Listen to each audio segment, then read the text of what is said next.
আমাদের ট্রাফিক পুলিশের দায়িত্ব এবং কর্তব্যর ঠিক পরিচালনা করার একটি নির্দিষ্ট সময় চলে এসেছে।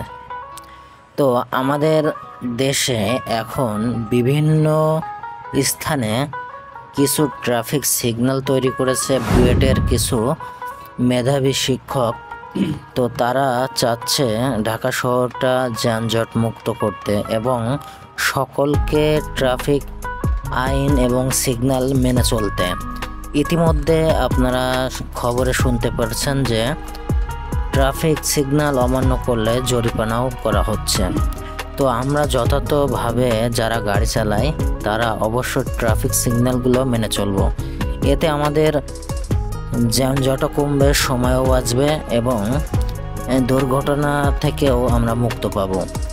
তো আমাদের পুলিশ ভাইরা অনেক পরিশ্রম করে যাতে ঢাকা শহরে যানজট যেন না হয়। তো সেই নিয়েই তারা কিন্তু অনেক কাজ করে। তো তারপরেও কিন্তু যানজট থেকেই যায়। তো এই যানজট শুধু থাকারই কারণ হচ্ছে আমাদের ভুল সিদ্ধান্ত এবং মনে করেন যে উল্টাপাল্টা গাড়ি চালানো, কোনো সিগন্যাল না মানা, এর কারণে কিন্তু যানজটটা আরও বেশি হয়। তো আমরা সবাই সিগন্যালগুলো মানব, যেখানে যতটুক গাড়ির গতি আছে সেইগুলো মানব।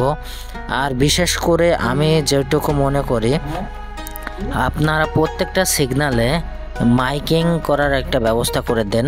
কিছুদিন যাবৎ আপনারা মাইকিংয়ের মাধ্যমে মানুষকে সতর্ক করবেন যে এই রোডে এইভাবে যাবেন, এখানে সিগন্যাল মানবেন, এখানে সিগন্যাল অমান্য করলে জরিমানা, এবং রাস্তায় উল্টা গাড়ি চললে সেখানেও জরিমানা শুরু করবেন। তো এইভাবে কিছুদিন যখন মাইকিং করবেন তখন আর পাশের কেউ বলতে পারবে না যে আমি জানি না, আমি কখনো শুনি নাই, আমি উল্টা চলে আসছি, এইটাই ঠিক। এইগুলো তখন কেউ বলতে পারবে না।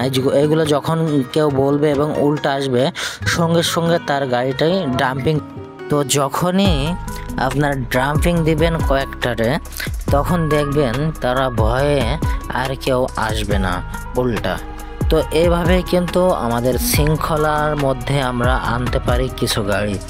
আর আমি যা মনে করি, বসুন্ধরা আবাসিক এলাকায় কেউ যদি কখনো যেয়ে থাকেন তো অবশ্যই একটা জিনিস খেয়াল করছেন, রিক্সার জন্য আলাদা একটা লেনই করে দেওয়া আছে, ওরা এই গাড়ির ভিতরে আসে না। ঠিক প্রত্যেকটা রোডে এই রিক্সার জন্য আলাদাভাবে ওইভাবে লেন করে দেওয়া উচিত, তাহলে আরও যানজট কমে যাবে। ভালো লাগলে